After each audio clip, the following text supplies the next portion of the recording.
तो इस week tech world ने ना अपने सारे हाइप को एक्सपोज कर दिया है। एक तरफ है OnePlus का वैल्यू क्लेम, दूसरी तरफ गेमिंग इंडस्ट्री का वो साइलेंट शिफ्ट जो सब नोटिस कर रहे हैं। और हाँ, एआई पर पॉलिटिक्स का ओपन खेल तो चल ही रहा है। तो आज सिर्फ न्यूज़ नहीं, आज सच बात करेंगे। तो फटाफट हेडलाइंस देख लेते हैं। OnePlus 15R ऑफिशियली लॉन्च हो गया है। Realme का एक गेमिंग फ़ोन है जो चुपचाप इंडिया में काफ़ी स्ट्रांग हो रहा है। एक नॉन ट्रिपल ए गेम ने गेम ऑफ द ईयर जीत लिया, कमाल की बात है। और यूएस गवर्नमेंट ने तो एआई पर स्टेट्स का पावर ही कट कर दिया है। चलो अब जरा डिटेल में चलते हैं। तो सबसे पहले बात करते हैं OnePlus की। OnePlus 15R ये 17 दिसंबर 2025 को लॉन्च हुआ। अंदर है स्नैपड्रैगन 8 Gen 5 चिपसेट। और प्राइस ये शुरू हो रहा है 47,999 से और जाता है 52,000 रुपीस तक। लेकिन सच बात यह है कि OnePlus 15R एक फ़ोन कम और एक प्राइस पोजीशनिंग एक्सपेरिमेंट ज़्यादा लग रहा है। देखो, परफॉर्मेंस तो फ्लैगशिप लेवल की है, इसमें कोई डाउट नहीं। लेकिन कैमरा और जो बाकी एक्स्ट्रा फीचर्स होते हैं ना, वहां पर साफ साफ कॉम्प्रोमाइज दिखता है। मतलब 15R और जो मेन फ्लैगशिप OnePlus 15 है, उनके बीच का गैप अब स्पेक्स से ज़्यादा मार्केटिंग का गेम लगता है। अब देखो, अगर कोई OnePlus फैन है जिसे सिर्फ रॉ परफॉर्मेंस चाहिए, तो ये फ़ोन उसके लिए है।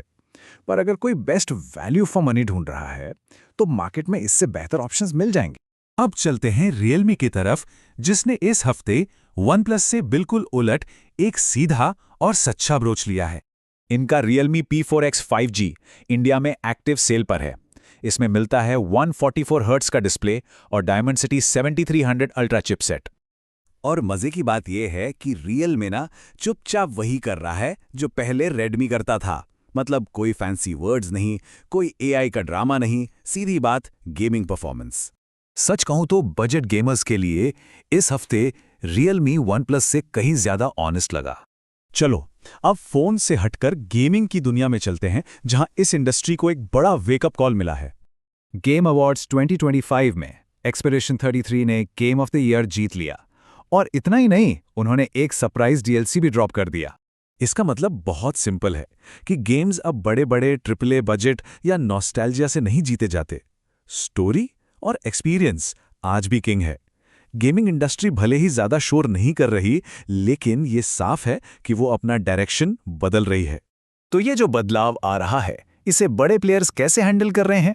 डैमेज कंट्रोल मोड में call of duty black ops 7 को एक बड़ा वेपन बैलेंस पैच मिला है और साथ में एक फ्री ट्रायल भी शुरू कर दिया। इसका ट्रांसलेशन बहुत सिंपल है, प्लेयर्स जा रहे थे इसलिए फ्री ट्रायल देना पड़ा। दूसरी तरफ बैटलफील्ड 6 का सीजन 1 विंटर ऑफेंसिव अब लाइव है। नए मैप्स हैं, बैटल पास को भी रीवर्क किया है।